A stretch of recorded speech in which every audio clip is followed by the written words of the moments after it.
Good afternoon, Jaime. How are you? I'm doing well, Joe. How are you? A little frustrated because I make all these videos and I worked really hard on making these nice little posts on Instagram and trying to get a handle on it. And then I hear about reels. I hear reels are the way to go. And I'm like, what? I got to relearn everything now and figure it out that if you want to get more attention, there's these short form videos. And I will say this does not necessarily apply to the YouTube algorithm as much because my understanding is YouTube likes long videos that keep people's attention for a while, which is why the classes I do on the PrepAgent channel do well because people stay there for 40 minutes because they watch the webinars and whatnot. But can you expand a little more on this push of these reels? What you called them before we start recording? Vertical, what'd you say?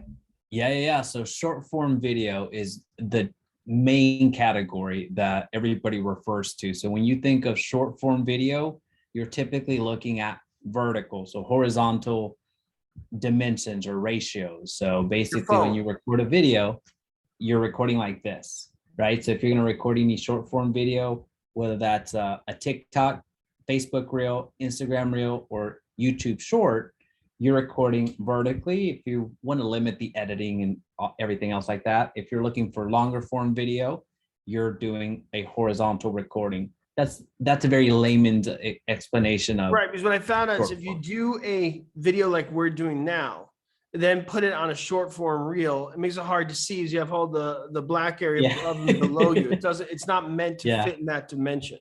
They would be seeing your left arm and my left arm is basically what they would be seeing. Right. Okay. So you have the floor. So expand on that. Yeah. So, well, going back to a comment that you mentioned, you putting so much effort into the video, whether that's Instagram, whether that's YouTube, that's a very real thing that happens where the moment that you learn of a new way or something else that is being heavily pushed right now, there's that frustration of, oh, I'm doing it wrong. But in the reality, the big thing is that you're doing it. So that's a huge credit that I want the audience to acknowledge for themselves. That's a huge win because if you're doing video right now, it's just a slight adjustment. You've already gone from 0 to 1.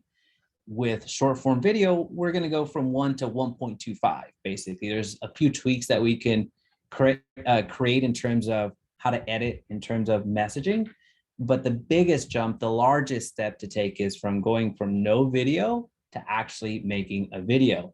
But now on to what we're discussing today, which is short form video. Short form video is vertically based. It's also the reason that it's short form video. Short form, the word itself is typically when you hear short form video, you're looking at less than 60 seconds. And for the most part, that's still the standard. With TikTok, that's how it started with the 60-second duration. That was your limit. It got pushed over to 3 minutes, and now it's actually pushed beyond that.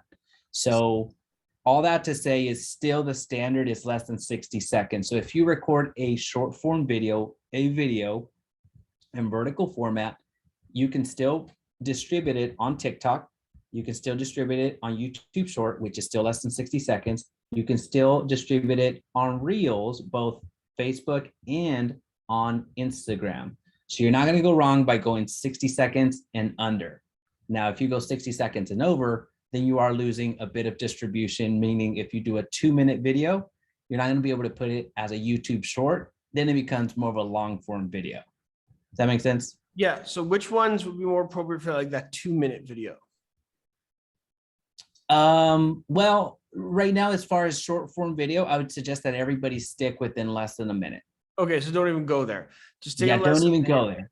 And if you have more than a minute of content, maybe it's 2 minutes. No, we're not talking about 30 minutes. So if it's 2 minutes, 3 minutes, maybe do like a part 1, part 2, part 3. 100%. Because what you're really looking for is you're not in this short form video for the dimensions or aspect ratios, meaning the vertical. That's not going to really help you in storytelling. The reason that we're talking about short form video, especially today at this point in time as a real estate agent, is because of the broad distribution that you now have access to. So think about your YouTube channel, which is wildly successful, over 200,000 subscribers, which is huge. It's a huge channel for the content that you are providing, which is very valuable. 200,000. I'm sorry, I shortchanged you. I shortchanged Like you. say 250 actually, but who's counting? But you Well, know, nobody has the statistics. My apologies. So 200,000.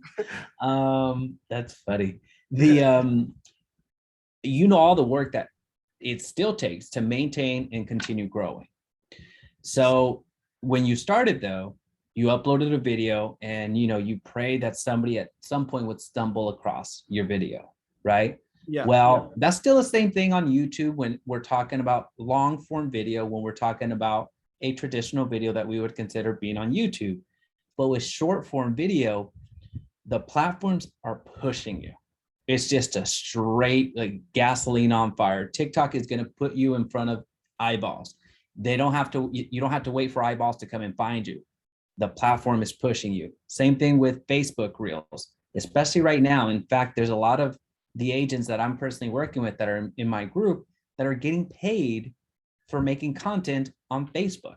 And this is Facebook Reels. It's paying them several $100s every single month just for, hey, let's get more content out here. So there's a shortage of content. So if you're looking as a real estate agent, where do I invest my time? Prioritize the Reels right now, especially on Facebook because it's underserved. Then move over to Instagram Reels, which is it's not saturated by any stretch of the imagination, but it has a bit more longevity because Facebook just a couple of months ago is when they actually made it open to the public. But you also have the ability of putting your content on YouTube Shorts, which again, we're talking less than 60 seconds, which also will be pushing you. So when we're looking at short form video, TikTok, YouTube Shorts, Facebook Reels, Instagram Reels, the platforms themselves are giving you a huge lift, a huge push, and we would be crazy not to take advantage. I want to repeat that because it's super important. Just so everybody knows. You make a 60-second video, under 60 seconds, excuse me. And people, please put some thought in it. Don't just put that camera in front of your face while you're drinking. Like, oh, sorry, personal pet peeve. There's just so much nonsense content out there, So we talked one time about the real estate celebrity wannabe, So under 60 seconds, you do an under 60-second quality video, right? Then you could put it on Instagram. Yep. Where you have it under the Reels. Yep. TikTok. Correct. Okay. YouTube Short, which is new to me. Is that the same as just a short form video? And where do people see the YouTube Shorts? The same as a normal YouTube channel, or? It'll be on your YouTube channel. Now they're finding a way of displaying it a lot more. So if you've noticed, are you on your mobile app much with YouTube? Like, do you go on your mobile? I am not, but I'm going to check it out now more. Unless it's different where you're at. But when I log into my mobile app now, it actually starts on the shorts. Okay. So it doesn't even start on the traditional. Excellent point. So Instagram, TikTok, YouTube Shorts, and now you're saying Facebook has its own, what'd you call them? Facebook has its own Reels. So they call it the same thing, Reels. They call it Facebook Reels. Okay. Yeah. That's an excellent point that people should take note of. I feel like now they should probably make it part of the marketing strategy. It's not the same as just going live at Instagram, like, hey, like I guess it could be, but I really feel like almost people should plan out maybe a video a week or something where it's something easy for them to do, something that's part of their routine. And that's a whole nother conversation, the type of content we want to make. It's just I've all too often see people who don't put thought into it. That's when you end up with this really lame content. But you put a little thought into it, you could do something really good. Yeah, no, 100%. Well, especially as a real estate agent, right? And really when a big reservation that, it kept even me away, even though I'm in this space, a big reservation for real estate agents is when TikTok really started catching fire, it was known as, oh, well, I'm not going to dance. I'm not going to go on TikTok. That's just for kids and all that stuff. Well, statistically, the largest audience on TikTok is actually not even kids. So there, you're looking at such a wide opportunity for you, and you don't have to go into these trendy dances.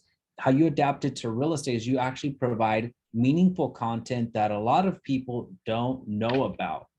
A lot Right. of people, I mean, it's one of the most common overused examples whenever we're talking about content creation, but the myth that you need 20% down to purchase a home, well, it's still the reality for a lot of individuals, right? A lot of family members have had to correct along the way, and you might have the same situation on your end. Well, this is all information that we'll consult with the people, our buyers, our sellers, we'll do on a one-to-one level, but now we have the ability in a huge platform or platforms to distribute this information in bite-sized nuggets where we get a larger following,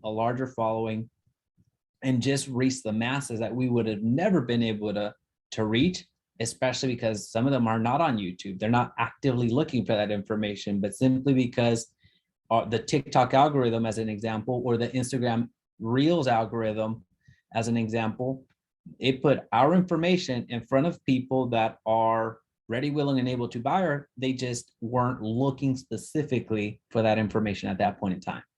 No, and that's really good. And part of the drawback of doing this strategy you're talking about is you don't get as many followers, but you get more quality followers. You get people who actually 100%. buy a home. And that's the catch. When people put that content together, that's really what I call cheesy, lame, clickbaity. Yes, they'll get a lot more subscribers, but none of them are Yeah, buying a house. Whereas what 100%. you're talking about, you're getting a lot less and your numbers may not look great, but you're going to have more deals, which at the end of the day is what you're trying to do.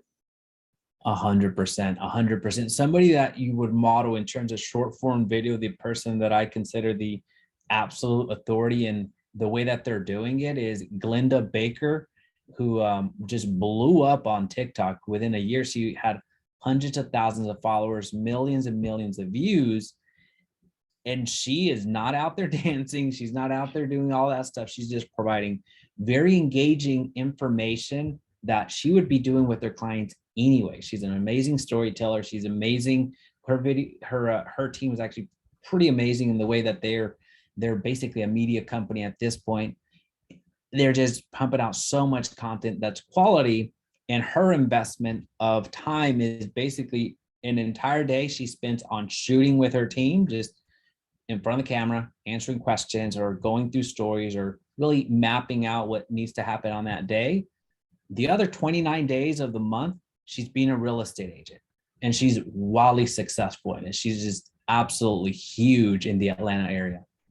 Wow. All right. Well, this is hugely helpful. I'm really glad we did this, and we'll follow up more. I think we're going to do one talking more specifically about how to make that under 60-second content. We touched upon in previous videos, but I think there's some ideas that we haven't let out of the box that I think will be helpful to people. Absolutely. Looking forward to it. Okay. Thanks, Jaime. Thank you.